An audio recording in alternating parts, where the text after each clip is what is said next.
Transition from being married to co-parenting is a unique journey, and everybody who undertakes it has their unique path. Mine was no exception. My ex-husband Todd and I share 2 children, and we went out of our way to make sure that we remained amicable and friendly and no drama. And you hear these stories, the nightmares when couples go at war at each other, and custody battles for years, and courts, and legal fees, and lawyers, and doing things to spite each other to just win, with kids becoming collateral damage. Todd and I made sure that we do not get trapped in something like that. So I lived in Discovery Bay with the kids, and Todd split his time between Discovery Bay and Chunwan.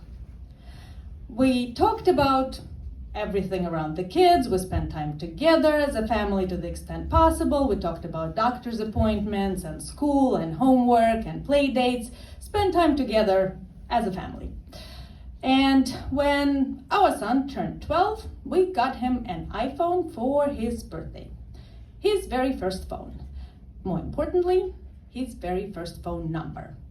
Decided he can get his own Apple ID created when he's old enough to do it himself, so Todd registered him under his. What we did not realize is that sharing an Apple ID can get dangerous. So my contact was saved in my son's phone as Mom. My contact was saved in Todd's phone as Gina. Don't know how the logic works, but it must have been my son's naming convention that superseded. Todd's mom lives in the US.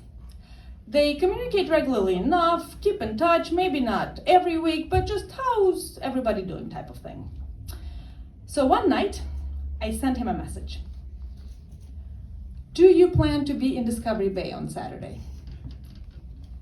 So on his phone, this message comes up as from Mom.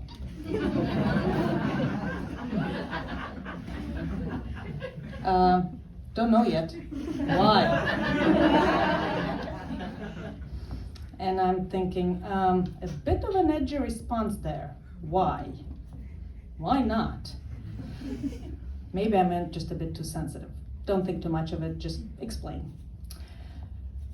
Well, Melba, I'll help her, told me she has some errands to run in the morning on Saturday.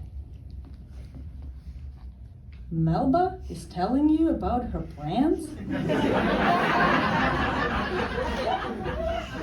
Now, I'm definitely not being too sensitive. He is being awkward with me. Why wouldn't my helper ask me about her plans on Saturday?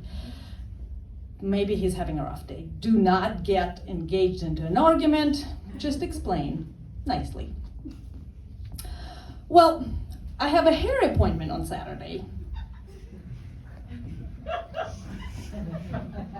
You literally never tell me about your hair appointments. You want me to tell you about your hair appointment, my hair appointments? No thanks. Well, I will let you know if it's an extra long one and I'm not around for a while. I mean, you can let me know about your hair appointments, of course, but it really is okay if you don't. Only if it's an extra long one. Sure. So, this Saturday, are you going to be in Discovery Bay then? Why such interest in my whereabouts? This is becoming difficult.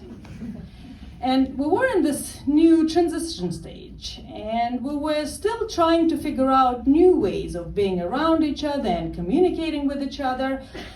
And under normal, or rather previous being married circumstances, this type of communication would not be tolerated one bit. And my natural urge was to reply almost like a reflex, with expressing exactly how his behavior was making me feel. More specifically, what the fuck? And that was exactly what I was starting to type, but then I decided I shouldn't. I was very proud in the moment. I decided to stop and analyze the situation deeper, And while my feeling of being disrespected with every message was growing bigger and bigger, I told myself, most importantly, for the kids, we have to preserve our amicable and friendly relationship.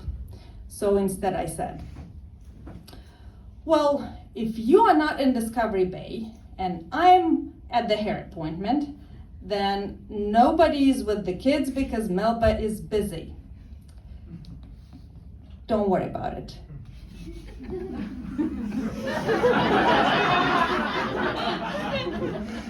About what? Leaving the kids alone?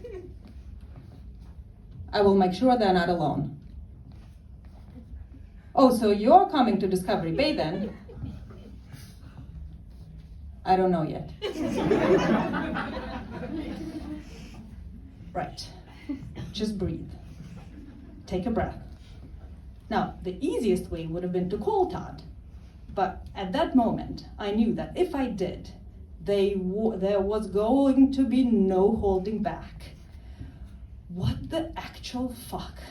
What in the world does he think he is? Why? Why the hell not? Don't worry about leaving the kids alone. Are you for real? I would have spilled all that right on him.